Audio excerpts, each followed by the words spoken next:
সুলেখাদির মা ছিলেন বেশ্যা, বাবা ছিলেন যৌনপল্লীর দালাল।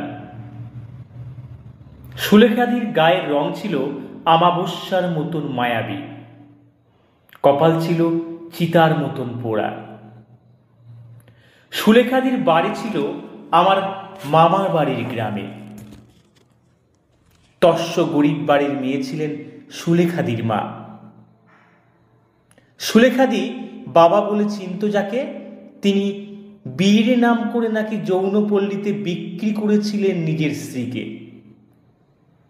মা বলতেন এক কালী পুজোর ভাসানী রাত্রে গলায় দড়ি নিয়েছিলেন সুলেখাদির মা। পুলিশ এসেছিল মধ্যরাত্রে, আর সেই রাতেই নিজের নাতনিকে নিয়ে গ্রাম ছেড়েছিলেন রাইমণি পিসিমা। সেই থেকেই আমাদের গায়ের শেষ প্রান্তে সুলেখাদির বাড়ি। একচালা ঘর, আকন্দ ডালের বেড়া, বাইরে দুইটি ছাগল বাঁধা, উঠোন গোবর জল দিয়ে লিকানো। বাড়ির দক্ষিণ দিকে একটা কাঁঠাল, একটা শিউলি গাছ, নিচে লঙ্কা গাছের ঝোপ। ঘরের ভিতর দুইখানা মানুষ, বুড়ি রাইমণি পিসিমা আর একখান হাঁটু চুলমরা জোছনার মেয়ে, আমার সুলেখা দিদি। সুলেখা দিদির যখন 5 বছর বয়স, তখন রাইমণি পিসিমা দিদিকে দিয়ে গিয়েছিল বাবার কাছে। আমাদের ঘর চলত বাবার টিউশনির টাকায়। সুলেখাদির আমি প্রথম যেদিন দেখি, দিদি তখন বাবার কাছে হাতে বেতের বাড়ি খাচ্ছে।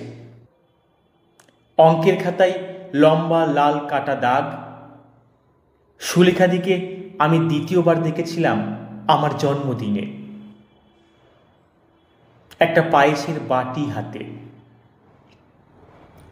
17তম বার দেখেছিলাম দিদির হাতের সেলাই। একটা সফেদ রঙের চাদরে হলুদ সবুজ সুতো দিয়ে আমলতাস বুনেছিল সুলেখা দিদি। 33তম বারে দিদি আমার জন্য করম চা মাখা এনেছিল এক কাল বৈশাখের বিকেলে। 41তম বারে আমার জন্য এনেছিল একগুচ্ছ সফেদ শিউলি ফুল। 72 বারের বেলায় উঠানে বসে শুনেছিলাম দিদির দরাজ গলায় রামপ্রসাদী শ্যামা সঙ্গীত। আর তার ঠিক 10খানা শরৎ ঋতু পেরিয়ে 353 বারে বাবাকে দেখানোর জন্য দিদি এনেছিল নিজের মাধ্যমিকের ফার্স্ট ক্লাস রেজাল্ট। আজকের মতো এক কালী পুজোর ভাসানে রাত্রে আমি জীবনের শেষবার দেখেছিলাম সুলেখা দিদিকে। সারা গায়ে সেদিন শ্যামা মায়ের বিসর্জনের আলো। বড়দের মুখে শুনেছিলাম দিদি নাকি সেদিন সেলাই শিখতে গিয়েছিল শহরে। গধূলি বেলায় নিজের দরাজ গলায় রামপ্রসাদী শ্যামা সঙ্গীত গাইতে গাইতে সাইকেল করে ফিরছিল বাড়ি।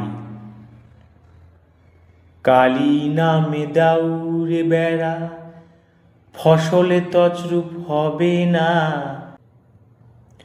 ফসলের ধার বেয়ে রথিন কাকার 15 বছরের মেয়ে রাধা ফিরছিল গরু নিয়ে, পরনে আধময়লা জামা। অন্ধকার কাটা ঝোপ থেকে হঠাৎ করে রাধার উপর অভিশাপের মতো ঝাঁপিয়ে পড়েছিল 2টা নরপশু। মুখ চেপে রুমাল বেঁধে হিড়হিড় করে টেনে নিয়ে যাচ্ছিল আলপথে। রাস্তার পাশে সহসা এক ধস্তাধস্তি সহ গোংরানির আওয়াজে দাঁড়িয়ে পড়েছিল সুলেখা দিদি। দেখেছিল রাধাকে পিচ মোড়া করে বেঁধে 2টা নরপশুর উদ্দাম যৌন নৃত্য। রাধার মুখ বাঁধা, বুকের জামা ছেঁড়া, সাইকেল ফেলে ধীর পায়ে ওদের দিকে হেঁটে গিয়েছিল সুলেখা দিদি। সেলাইয়ের ব্যাগ থেকে উল বোনার কাটা দুইখানা শক্ত করে চেপে ধরেছিল হাতে। আগা পাশ তলা না ভেবেই ঝাঁপিয়ে পড়েছিল দুইখান নররূপী পশুর উপর। ক্ষণিকের চিৎকার শেষে দিদি লুটিয়ে পড়েছিল ক্ষেতের ধারে। বুকে এসে বিঁধেছিল একখানা নরপশুর হাতে থাকা কোলাপুরি চাকু। তবে লুটিয়ে পড়ার আগে দুইখানা কাটা দিদি বিঁধে দিয়েছিল নরপশুরগুলোর গলায় এবং কাঁধে। তাদের কণ্ঠে তখন নরক চিৎকার। রাধা হা করে চেয়েছিল দিদির অমন রুদ্ররূপের দিকে। সুলেখা দিদির ওই মুখের উপর ছিটকে এসে পড়েছিল পশুগুলোর রক্তের ফিনিক। ধীরে যন্ত্রণায় মৃত্যু কোলে এলিয়ে পড়েছিল দুইখানা নরপশু। সুলেখাদির মৃতপ্রায় রক্ত ভেজা ঠোঁটে ফুটে উঠেছিল এক আকাশ আলো করা হাসি, যেন সদ্য নরবলির স্বাদ পেয়েছিল স্বয়ং শ্যামামা। আজকে গায়ে শ্যামামায়ের ভাসান। দিদি নেই, আজকে 10 বছর হল। আজ রায়মণি পিসিমার নাতনির জন্য ভক্তি ভরে জ্বালাবেন 3টে মাটির পিদম। পাড়ার লোকে বলে দিদি নাকি শ্যামামায়ের বরকন্যা। দিদির কথা উঠলে সবার চোখে ভিজে আসে। কপালে হাত ঠেকিয়ে প্রণাম করে বড়রা। লোকে মুখে শুনেছি যে শ্যামা পুজোর ভাসানের দিন গ্রামের ধারে অলোক আকন্দ ডালের বেড়ায় ঘেরা ওই একচালা বাড়িটা থেকে নাকি খোনা গলায় একটা সুর ভেসে আসে আজও। ছোট পিসি বলেন গায়ের লোকের কুসংস্কার। বাবা বলেন মনের ভুল। মা বলেন সবই শ্যামামায়ের লীলা।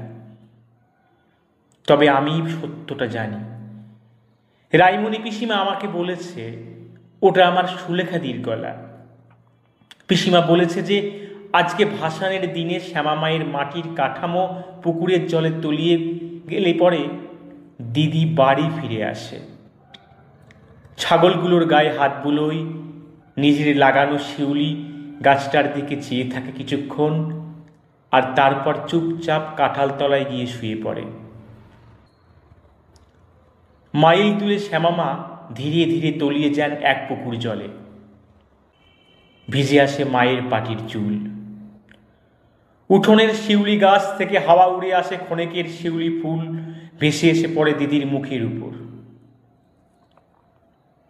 আকাশে ভেসে ওঠে একটা খনকা গলার সুর। চোখ ভিজে আসে গায়ের ছোট বড় সকলের। আমার আমাবস্যার মতো মায়াবনী দিদি গাইতে থাকে, তোমার কর্ম তুমি করো মা, লোকে বলে করি আমি।